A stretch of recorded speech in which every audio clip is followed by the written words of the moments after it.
हमने महाराष्ट्र में भी माननीय अध्यक्ष महोदय जो नुकसान हुआ है उसकी प्रारंभिक भरपाई राज्य सरकार वहां कर रही है और महाराष्ट्र को भी माननीय अध्यक्ष महोदय एसडीआरएफ और एनडीआरएफ के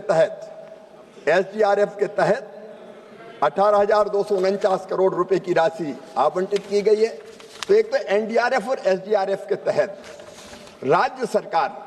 हम राज्य सरकार को फंड उपलब्ध कराते हैं, वो किसानों को राहत की राशि वितरित करती है, महाराष्ट्र में भी की जा रही है। और दूसरा हमारा प्रमुख काम है प्रधानमंत्री फसल बीमा योजना। और प्रधानमंत्री फसल बीमा योजना में भी एक तो प्रधानमंत्री फसल बीमा योजना और दूसरी मौसम आधारित फसल बीमा योजना है जो विशेषकर फलों के लिए और सब्जियों के लिए विशेष रूप से लागू की गई है। पिछले साल 5 साल में प्रधानमंत्री फसल बीमा योजना के अंतर्गत हमारे 3,69,00,000 किसानों को 26,342 करोड़ रुपए के दावों का भुगतान किया गया है, जिनमें महाराष्ट्र अकेले में, और जिनमें से पुनर्गठित मौसम आधारित बीमा योजना के अंतर्गत 4,233 करोड़ रुपए का भुगतान किया गया है। महाराष्ट्र में माननीय सदस्य ने जो बताया वहां भी किसानों को भरपूर सहायता की जाएगी। और माननीय अध्यक्ष महोदय, मैं आपको ये कहना चाहता हूं कि फसल के नुकसान की भरपाई तो हम करते ही हैं, लेकिन ये नरेंद्र मोदी जी की संवेदनशील सरकार है। भगवान ना करे प्राकृतिक आपदा में अगर किसी व्यक्ति की मृत्यु हो जाए तो 4 लाख रुपए की राशि देने का काम किया जाता है। अगर हमारे दुधारू पशु की मृत्यु हो जाए तो उसमें भी माननीय अध्यक्ष महोदय गाय भैंस 37,500 रुपया। अगर भार ढोने वाले पशुओं का बैल या ऊंट जैसे उनका नुकसान होता है तो 32,000 रुपये, बकरी भी मरे तो 4,000 रुपये और मुर्गा मुर्गी मरे तो भी 100 रुपया कम से कम एक मुर्गा मुर्गी पर देने का काम किया जाता है। तो हर तरह के नुकसान को कवर करने का काम कर रहे हैं। यहाँ तक कि खेतों में गाद अगर जम जाए, रेत अगर जम जाए, सिल्ट जमा हो जाए तो भी 22,000 रुपए की राशि प्रति हेक्टेयर की दर से दी जाती है। महाराष्ट्र में भी हम कोई कसर नहीं छोड़ेंगे। माननीय सदस्य को मैं आश्वस्त करना चाहता हूं, राज्य सरकार चूंकि क्रियान्वित करती सारी चीजें, वहां धन की कोई कमी केंद्र सरकार नहीं आने देगी। प्रधानमंत्री नरेंद्र मोदी जी के नेतृत्व में यह सरकार प्रभावित आपदा प्रभावित किसानों के साथ सदैव खड़ी है और खड़ी रहेगी। Honourable member. अध्यक्ष महोदय, मी आपल्या माध्यमातून मंत्री महोदयांना विचारू इच्छितो की प्रधानमंत्री फसल विमा योजनेच्या अंतर्गत गारपिटीमुळे आणि अवकाळी पावसामुळे झालेल्या बागायती पिकांच्या नुकसानीचे आकलन करताना वारंवार तांत्रिक अडचणी येतात, तसेच मोबदला वितरणात वारंवार विलंब होतो, दिलेला मोबदला अपुरा असतो आणि विमा कंपन्यांकडून दावे नाकारण्याचे प्रमाण अधिक असते। या सर्व गंभीर बाबीवर लक्ष केंद्रित करून या योजनेच्या मार्गदर्शक दिशा निदर्शनामध्ये त्वरित बदल करण्याचा सरकारचा प्रस्ताव आहे का? आणि डिजिटल पंचनामा अनिवार्य करून 30 दिवसाच्या निश्चिती कालमर्यादेत शेतकऱ्यांचे नुकसान भरपाईचे भुगतान सुनिश्चित करण्यासाठी कोणती प्रभावी यंत्रणा लागू करण्याचा सरकारचा विचार करत आहे का?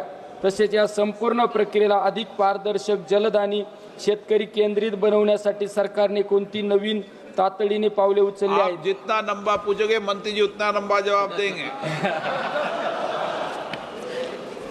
माननीय अध्यक्ष महोदय, हमारी हर योजना किसानों को केंद्र में बनाकर बनाई गई है।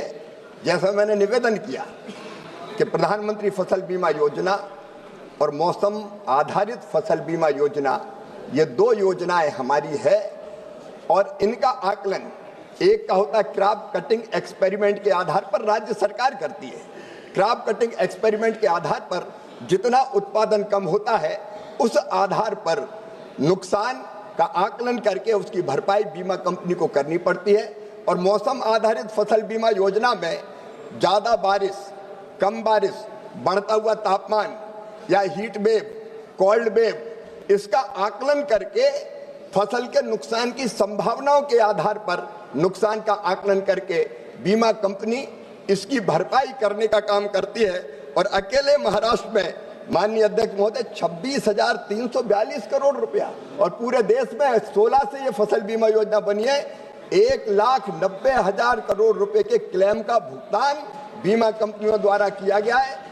हमने एक संशोधन और किया है कि अगर बीमा कंपनी क्लेम देने में देर करेगी तो औपचारिकताएं पूरा होने के बाद जितनी देर करेगी 12% की दर से ब्याज की राशि भी किसान को उनको देनी पड़ेगी, चुकानी पड़ेगी।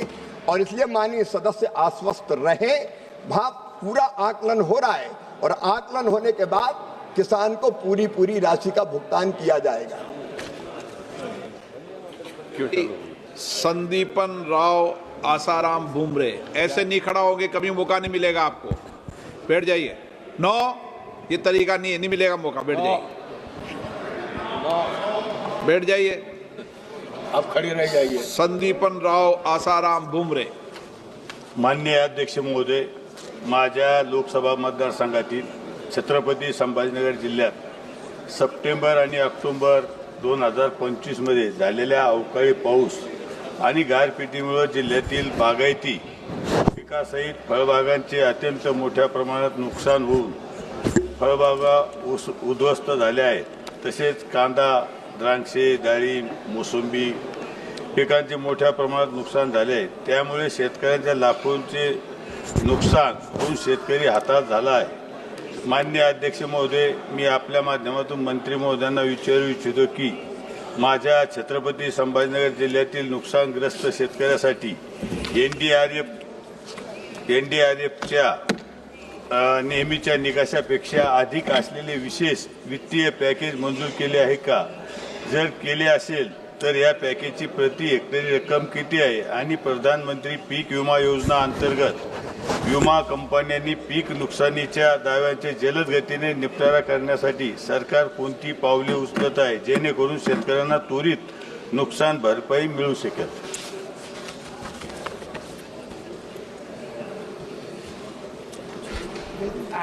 माननीय अध्यक्ष महोदय, कृषि फसलें, बागवानी फसलें और वार्षिक प्लांटेशन के लिए जहां फसल की हानि 33% से अधिक है, वहां 17,000 रुपया तक पर हेक्टर की दर से एसडीआरएफ की तहत राशि देने का प्रावधान है और 12मासी फसलों में 22,500 रुपया दिया जाता है।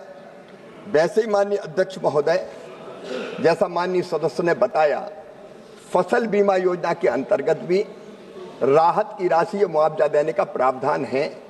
आकलन में मैंने जैसा निवेदन किया, क्रॉप कटिंग एक्सपेरिमेंट होगा या फिर मौसम आधारित फसल बीमा योजना अगर उन्होंने अपनाई है राज्य ने, तो उसके आधार पर आकलन करके किसान के खाते में पैसा डाला जाएगा। माननीय सदस्य आश्वस्त रहें। मैं फिर कहना चाहता हूं, मैं खुद भी महाराष्ट्र होकर आया हूं। नुकसान की जितना नुकसान हुआ है आकलन के आधार पर जितनी राशि होगी केंद्र सरकार फसल बीमा योजना के अंतर्गत भी दिलाएगी और एनडीआरएफ के तहत राज्य को भी हम राशि देने वाले। महाराष्ट्र सरकार का प्रतिवेदन आ गया, उसके आधार पर महाराष्ट्र सरकार को भी सहायता प्रदान की जाएगी और राज्य सरकार भी वहां के लोकप्रिय मुख्यमंत्री देवेंद्र फडणवीस जी के नेतृत्व में किसानों को राहत की राशि दे रही है। श्रेयस पटेल। Thank you.